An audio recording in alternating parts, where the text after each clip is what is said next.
जहां पूरे भारतवर्ष में कोरोना को लेकर दवाइयों और ऑक्सीजन की कमी होने के कारण लोगों की मृत्यु हो गई थी। इसी को देखते हुए सूर्य संगठन द्वारा कंझावला में सूर्य चैरिटेबल हॉस्पिटल का उद्घाटन किया गया।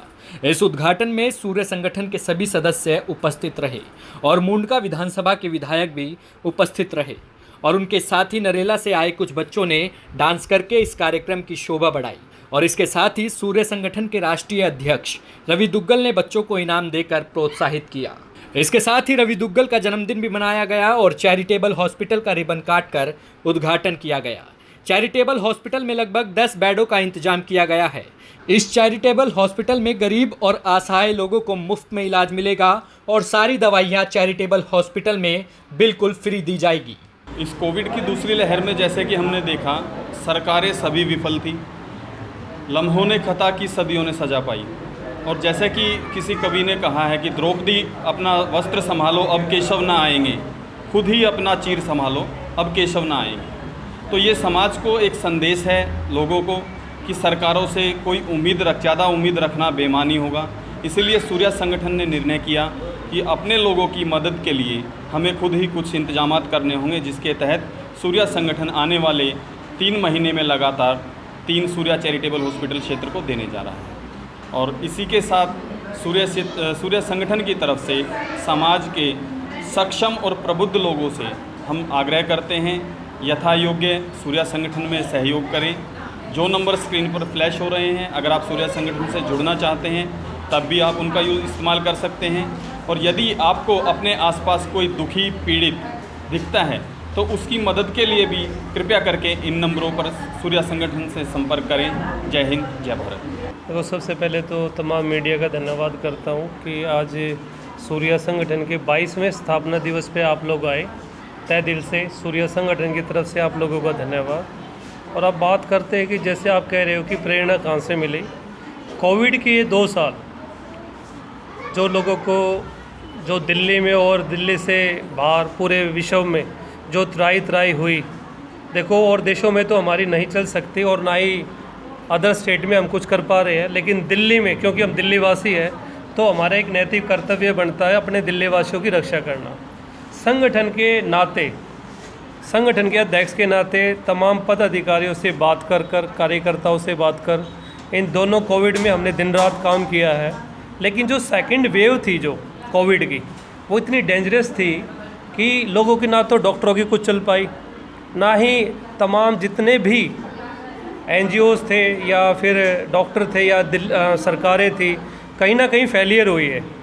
हालांकि उन्होंने अपनी, हो सकता है हमें लगा हो कि वो फेलियर हुई है मैनेजमेंट करने में, लेकिन कहीं ना कहीं ये लगा हमें कि जो वो मैनेज कर सकते थे या लोगों की ज़्यादा से ज़्यादा संख्या में जान बच सकती थी, वो नहीं बच पाई।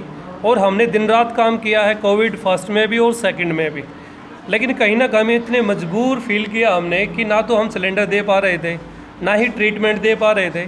हम सिर्फ महिलाओं को, मज़दूरों को या जो गरीब तबका था उनको हॉस्पिटलों तक तो लेके तो जा रहे थे, रिफ़िल भी करा रहे थे, क्योंकि एसडीएम डीएम से परमिशन लेके हमारे एनजीओ ने उन लोगों की सेवा भाव से रिफ़िल कराई है। लेकिन हम सिलेंडर कहीं ना कहीं असमर्थ रहे, लोगों को ट्रीटमेंट देने में असमर्थ रहे।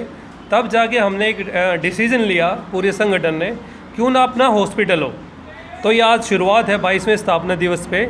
आज क्षेत्रवासियों के लिए एक सौगात है सूर्य संगठन की तरफ से कि कोई भी गरीब या कोई भी वो लोग जिनके पास पैसे नहीं हैं बिना इलाज के ना मरे। तो इस बात को सोच के हमने ये और लगातार एडवांस में बधाई देना चाहता हूँ कि लगातार 3 महीने, 21 जून आज स्थापना दिवस था चैरिटी हॉस्पिटल क्षेत्रवासियों के लिए। अगला महीना 21 जुलाई दूसरा चैरिटी हॉस्पिटल नरेला में सूर्य संगठन क्षेत्रवासियों को देने जा रहा है। और लगातार तीसरा 31 अगस्त को किराड़ी में चैरिटी हॉस्पिटल देने जा रहा है। ये एडवांस में क्षेत्रवासियों को बधाई सूर्य की तरफ से। हमने सूर्य संगठन की पूरी टीम को एक ट्रेनिंग दी हुई है और सभी को बताया हुआ है कि आप अपने क्षेत्र में जितनी भी कमज़ोर और शोषित महिला है उनकी मदद करने के लिए आप सूर्य संगठन से जुड़ सकते हैं और उनकी मदद भी घर घर जाके करी जा रही है।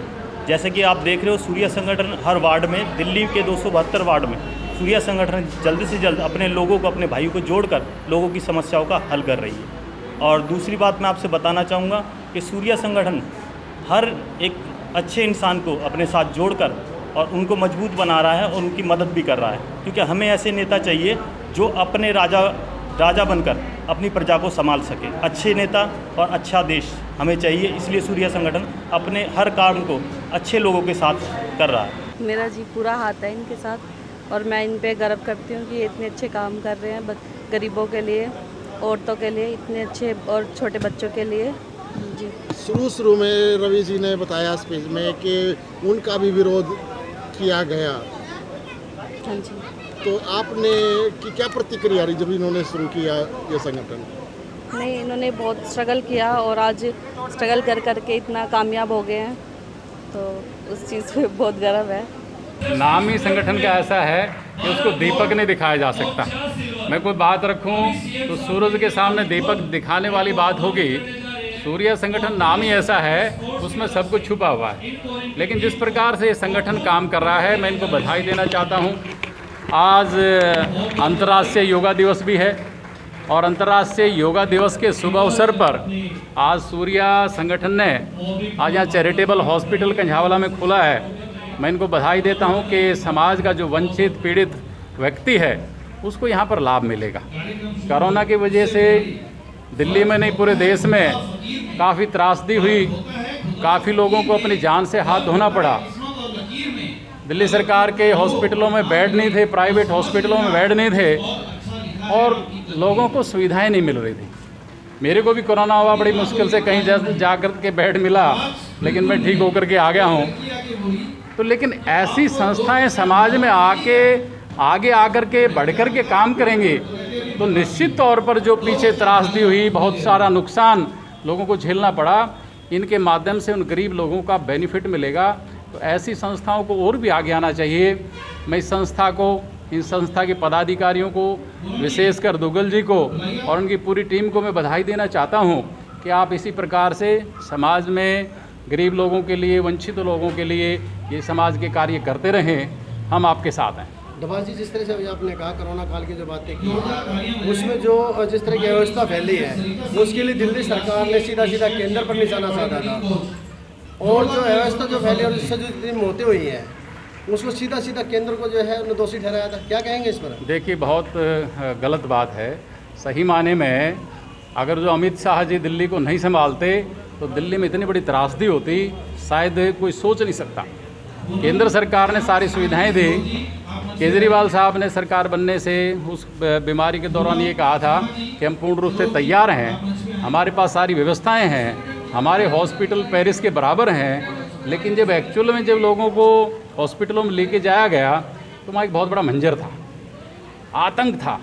लोगों को बेड नहीं मिल रहे थे, एक बेड पर 4 पेशेंट पड़े हुए थे।